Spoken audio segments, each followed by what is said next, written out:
Sir నమస్కారం sir. నమస్తే. ఎలా ఉన్నారు? బాగున్నాను. జగ్గైపేట నియోజకవర్గం చూసుకున్నట్టయితే ఈసారి అక్కడ ప్రజలు ఎవరికి పట్టం కట్టనున్నారు? రాజకీయ సమీకరణాలు ఏ విధంగా ఉన్నాయి అసలు? అక్కడ రాజకీయ సమీకరణాలు ఆల్రెడీ మీకు తెలియకుండా ఉండవు.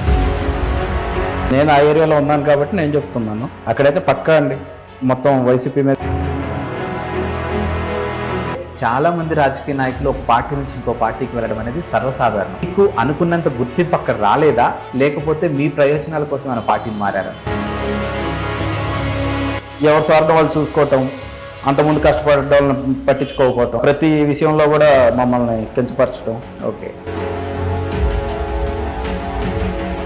జగన్మోహన్ రెడ్డి అధికారంలోకి వచ్చిన తర్వాత చాలా అప్పులు చేశాడు, ఆర్థికంగా ఆంధ్రాని వెనక్కి నెట్టాడు అని అంటారు. జగన్ కొంచెం యూత్ పరంగా ఏదన్నా చేస్తాడు, పథకాలు కూడా మంచిగా వర్కౌట్ అవుతాయి, రాజధాని ఇదంతా మనం ఇక్కడ సెటిల్ అయిపోతాము. హాస్పిటల్ అంటే రాజకీయాలకి, కులాలకి, మతాలకి అతీతం కాదు. కోవిడ్ తర్వాత చాలా వరకు సినారియో ఎలా మారిపోయింది అని అంటే హాస్పిటల్స్ అంటే కూడా ఒక దందా అయిపోయింది. అంటే ఓకే అండి, ఆ టైంలో ముందు వైద్యం చేయటం, అప్పుడు ఉన్న టైంలో ఆక్సిజన్ అందించడం ఎక్కువ. అడ్మిషన్కి మాకు పర్మిషన్ లేదండి. వాళ్ళకి పెద్ద పెద్ద హోదాలో ఉన్నా కూడా వాళ్ళకు కూడా ట్రీట్మెంట్ మేమే ఇచ్చామండి.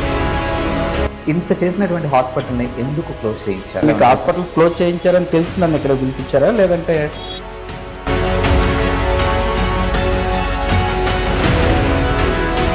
ఒక 500-600 మంది జనాన్ని తీసుకొని బాగా ర్యాలీ చేసుకొని చాలా కుటుంబాలని జాయిన్ చేయటం జరిగింది. దానివల్ల మరి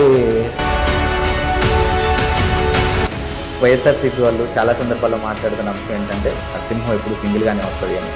సో మరి ఈసారి మళ్ళీ సింహం అధికారంలోకి వచ్చింది అంటారా?